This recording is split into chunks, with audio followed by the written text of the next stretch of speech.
Okay, Assalamualaikum warahmatullahi wabarakatuh. Nama saya Ahmad Syakir bin Zakaria. Saya dari PAI 2. Hari ini saya ingin membincangkan tentang pendidikan inklusif. Okay, apa itu pendidikan inklusif?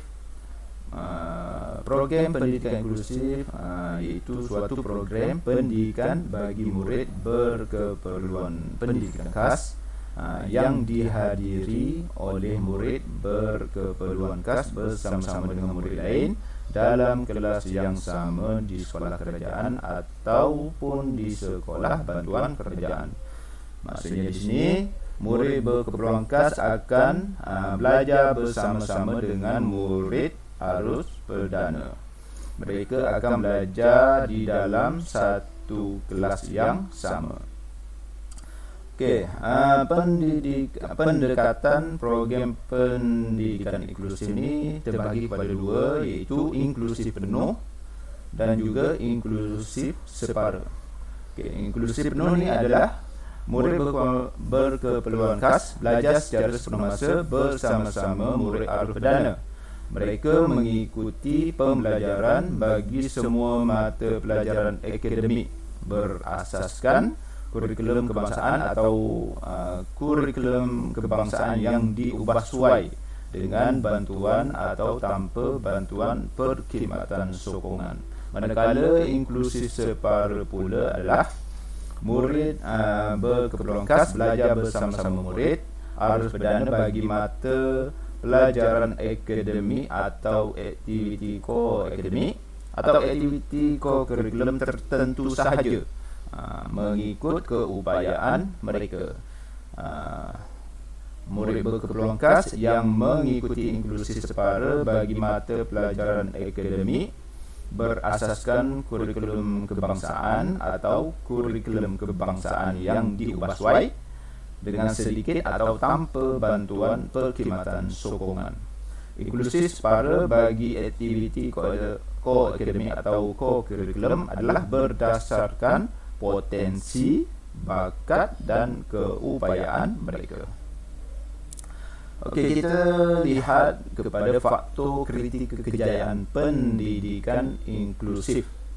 Okey, yang pertama adalah faktor peralatan, yang kedua faktor infrastruktur, yang ketiga faktor masyarakat dan yang keempat faktor personal, iaitu sokongan.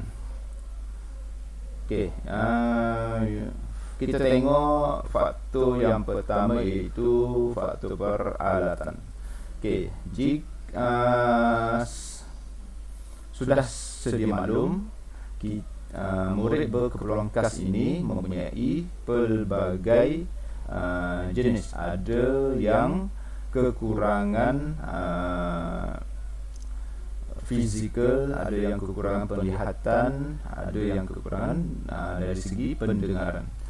Jika murid bermasalah penglihatan, mereka boleh menggunakan mesin braille dan kanta pembesar bagi membantu dalam pelaksanaan aktiviti PDP. Dan jika murid bermasalah pendengaran, mereka boleh menggunakan alat bantuan pendengaran. Dan jika mereka bermasalah fizikal seperti lumpuh kakinya atau kaki kecilan, jadi mereka memerlukan kerusi roda. Dan satu lagi adalah sistem argumentative and alternative communication ACC, iaitu sejenis alat bantuan sokongan untuk berkomunikasi dengan menggunakan gambar, simbol atau huruf. Ini adalah contoh-contoh alatan yang digunakan oleh murid berkeperluan khas. Faktor yang kedua adalah faktor infrastruktur. Okay. Persekitaran sekolah yang mesra, OKU dan selamat adalah penting bagi memudahkan pergerakan murid berkeperluan khas. Jadi sekolah mestilah menyediakan infrastruktur yang memudahkan murid berkeperluan khas ni untuk bergerak. Dan antaranya adalah sekolah boleh menyediakan susul landai atau ramp, iaitu untuk memudahkan murid berkeperluan khas yang menggunakan kerusi roda. Dan juga boleh sekolah boleh menyediakan susul tangan railing untuk memudahkan murid berkeperluan khas untuk menaiki tangga. Dan tandas OKU juga perlu disediakan kerana mereka jika mereka kekurangan fizikal, tandas OKU ni lah sangat berguna bagi mereka. Dan juga longkang yang bertutup untuk keselamatan murid berkeperluan khas. Bilik darjah juga memainkan peranan penting.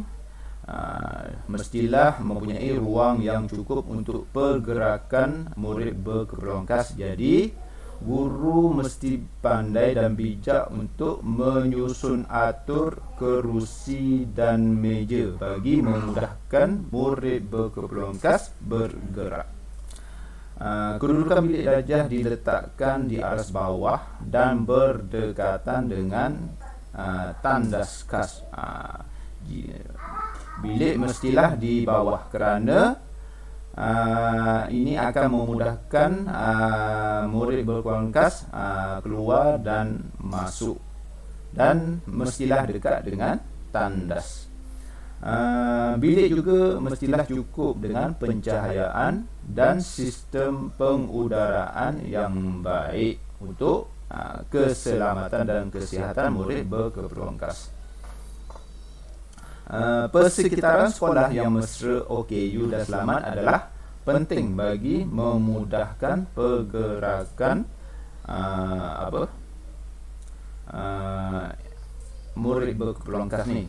Jadi antara lain infrastrukturnya adalah tandas OKU mestilah berada pada lokasi yang dekat dengan bilik darjah, dan singki, kedudukan singki mestilah yang jenis rendah yang khas untuk murid berkeperluan khas. Dan juga laluan berkerusi roda mestilah jenis landai, tidak boleh ada bengkang-bengkok kalau untuk memudahkan pergerakan kan. Jika jalannya tak lancar, jadi akan membahayakan keselamatan murid berkeperluan khas lah. Dan juga tempat riadah dan senaman. Ini adalah contoh infrastruktur yang perlu disediakan kepada murid berkeperluan khas.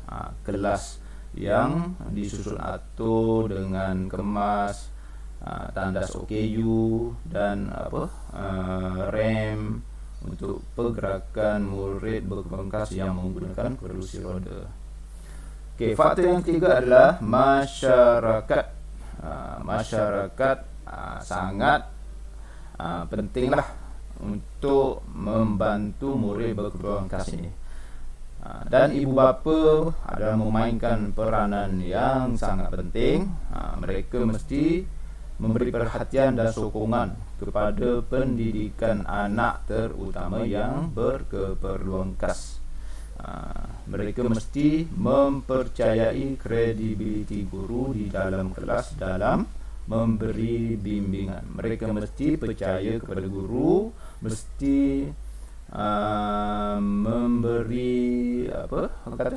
memberi kepercayaan sepenuhnya lah kepada guru untuk membimbing anak mereka semasa anak mereka itu belajar. Masyarakat yang kedua, pentadbir sekolah. Pentadbir sekolah sangat penting kerana ia berperanan mencipta satu suasana sekolah yang menerima kewujudan murid berkeperluan khas. Jadi murid masyarakat pentadbir sekolah ni perlu menyokong usaha dalam meningkatkan keberkesanan program pendidikan inklusif. Okey, rakan sekelas juga perlu untuk menyokong murid berkeluaran khas ni dengan menerima mereka seperti kawan-kawan lain. Mereka mestilah berinteraksi, bergaul, bekerjasama dalam kelas bersama-sama. Mereka tidak boleh mengasingkan murid berkeperluan khas ini duduk seorang diri. Tak boleh itu. Okey. Dan guru, ini adalah yang paling penting lah. Guru mestilah bersedia untuk menerima murid berkeperluan khas. Mereka mesti menyahut cabaran tanggungjawab yang diberikan oleh pentadbir. Jadi mereka mesti sedar dan bersifat terbuka untuk berkolaborasi dengan guru resource ataupun guru yang guru yang menjaga murid berkeperluan khas itu, sebab mereka lah lebih tahu apa yang murid berkeperluan khas itu nak. Jadi guru kena bekerjasama, itu sangat penting lah. Dan guru mestilah menyingkirkan perspektif negatif. Guru tak bolehlah berfikiran negatif. Mereka mestilah berfikiran positif agar murid berkeperluan khas tu rasa selesa dengan mereka.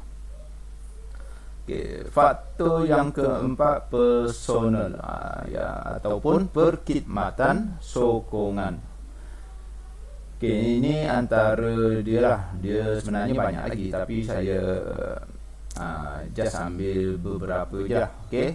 Yang pertama adalah pakar perkhidmatan bahasa dan pertuturan. Mereka akan mengkaji pertuturan dan perkembangan bahasa murid, dan mereka akan bekerjasama dengan ibu bapa dan guru untuk menyediakan intervensi yang paling sesuai. Selepas mereka diagnos apa yang murid itu perlukan, jadi mereka akan bekerjasamalah dengan ibu dan guru untuk menyediakan alat sokongan atau latihan yang paling sesuai untuk murid berkeperluan khas. Pakar audiologi, mereka mengkaji permasalahan pendengaran. Jadi mereka akan memberikan maklumat berkaitan dengan kerosakan dan tahap pendengaran murid. Jadi ini akan membantu gurulah untuk mengetahui tahap pendengaran murid ni di tahap yang mana. Ini akan memudahkan guru jika masalahnya murid pendengaran ni dikategorikan kritikal, mereka akan diletakkan di hadapan. Dan pakar audiologi ini akan memberikan diagnosis tentang alat pendengaran yang sesuai. Semestinya lah mereka akan menyediakan alat bantu pendengaran ini yang sesuai untuk kepada murid berkeperluan khas itu. Okey, pakar pediatri iaitu melakukan diagnostik awal untuk mengesan punca masalah, sama ada berkaitan dengan masalah kelahiran, persekitaran atau genetik.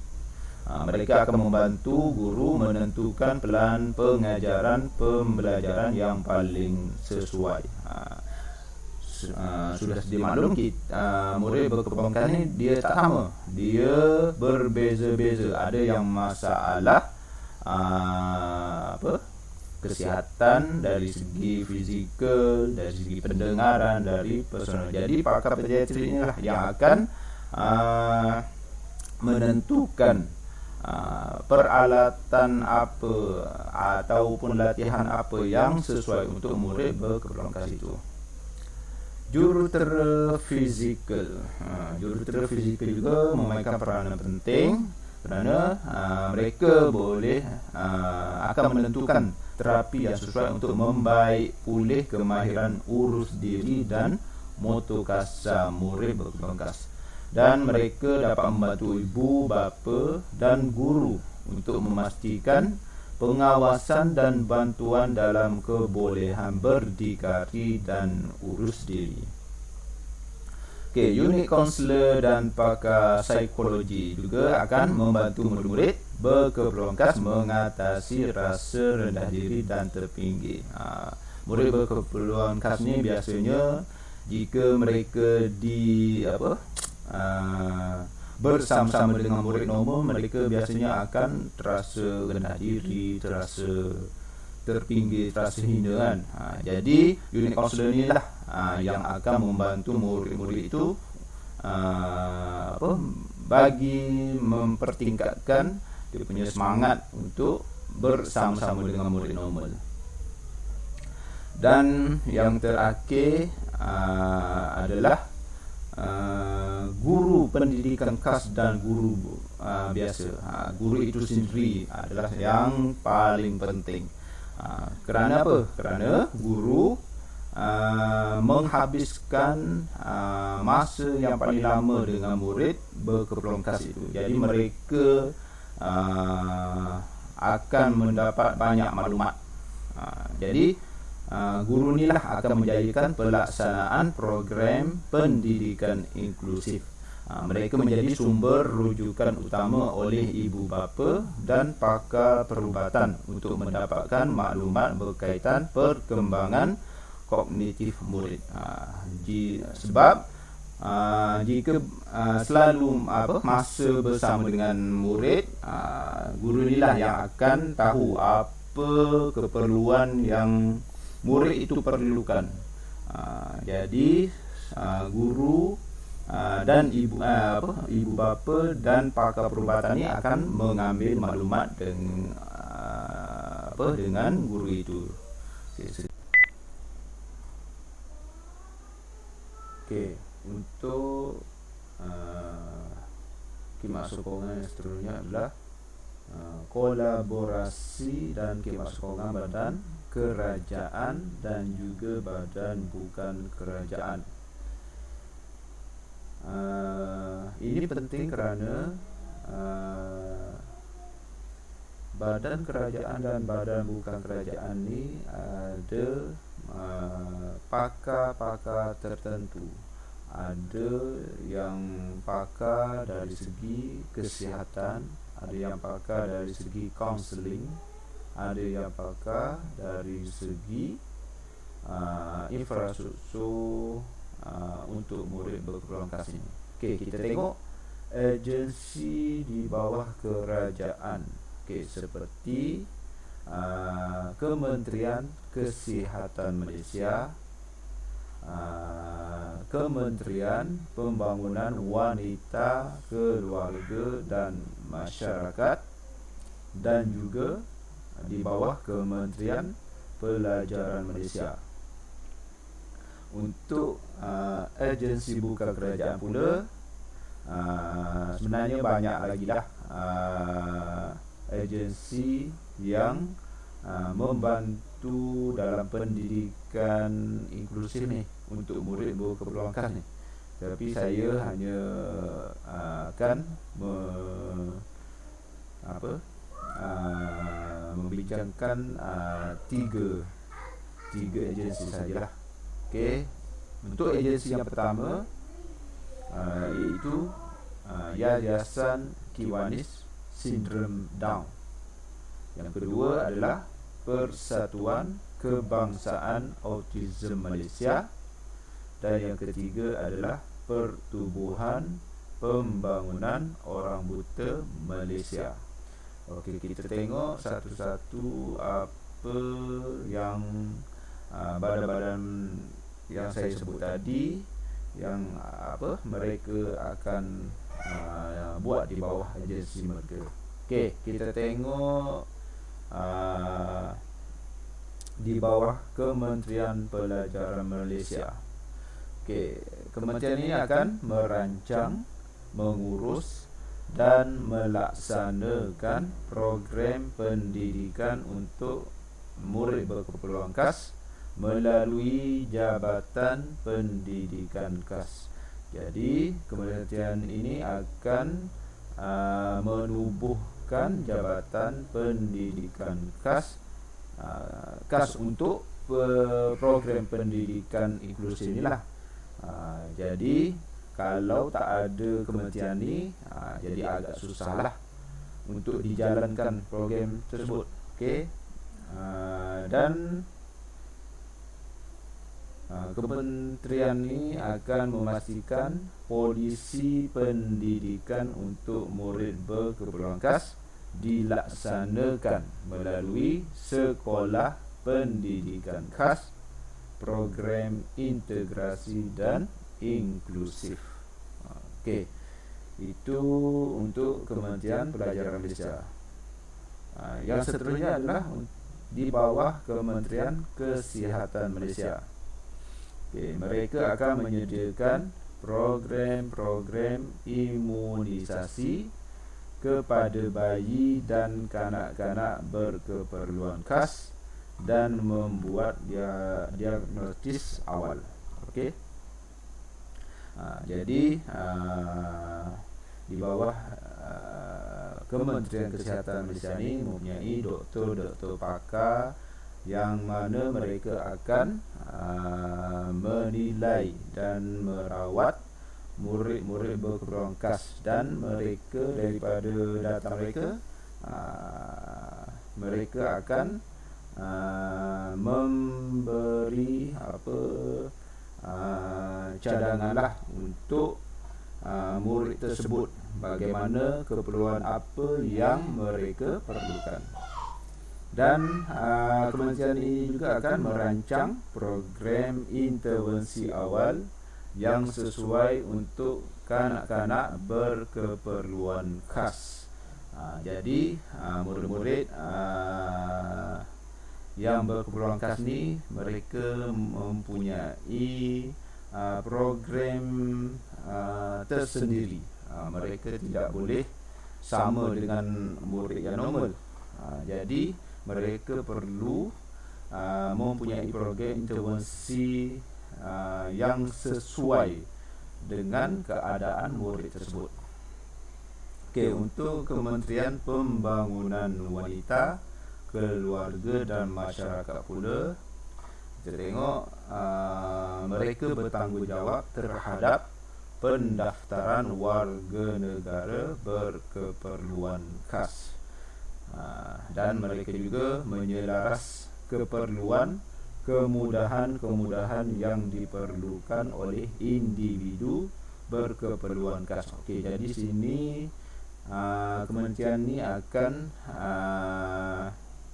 cuba untuk mendapatkan peruntukan untuk mendapatkan kemudahan-kemudahan yang diperlukan oleh individu yang berkeperluan khas.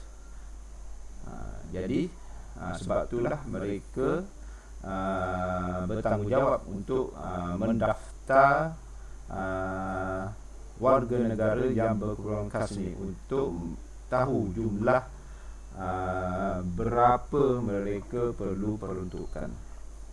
Dan mereka juga akan membuat program-program pemulihan dalam komuniti. Okey. Manakala untuk badan bukan kerajaan pula, kita tengok tadi ada Yayasan Kiwanis Sindrom Down.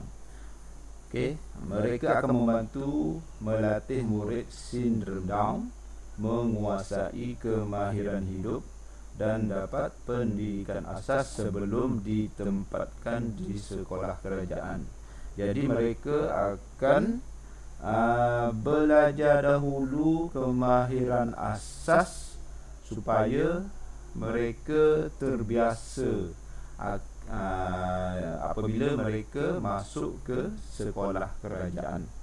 Jadi mereka tak terkejutlah dengan perubahan persekitaran. Dan Yayasan Kiwanis Sindrom Down ini juga akan membantu ibu bapa sindrom Down menangani cabaran-cabaran yang mereka hadapi melalui perbincangan kelompok dan aktiviti. Jadi ini akan membantu ibu bapa yang mempunyai anak sindrom Down bagaimana cara untuk menangani cabaran-cabaran tersebut. Okay. Dan badan bukan kerajaan yang kedua adalah Persatuan Kebangsaan Autism Malaysia. Mereka akan memerhati dan melindungi kanak-kanak autism. Mereka akan menyediakan perkhidmatan mengesan masalah autism dan program intervensi yang sesuai untuk kanak-kanak autism. Okey, jadi persatuan ini akan menyediakan perkhidmatan yang dihadapi oleh murid autism. Kadang-kadang ibu bapa ni dia tak tahu anak mereka ada autism ni.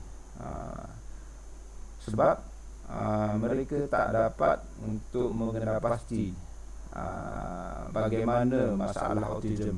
Jadi persatuan inilah yang akan membantu ibu bapa untuk mengesan lebih awal masalah autism anak-anak mereka.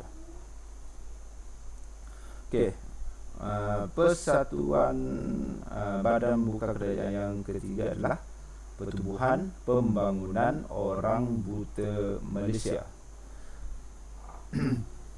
Okey, pertubuhan ini akan mengesan dan merancang program intervensi awal untuk bantu kanak-kanak masalah penglihatan. Semestinya kanak-kanak yang bermasalah penglihatan ini akan memerlukan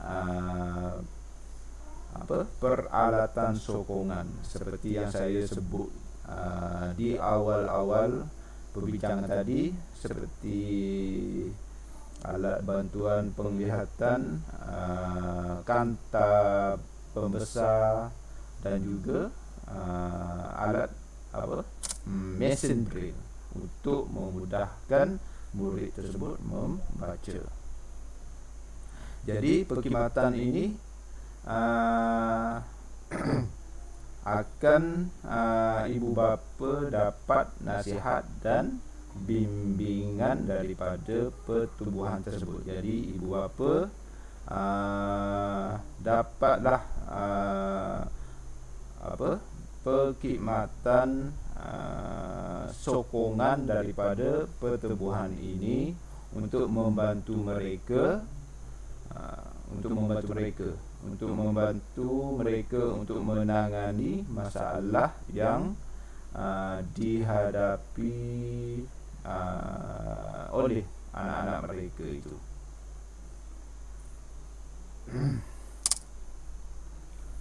Sekian, wassalamualaikum warahmatullahi wabarakatuh.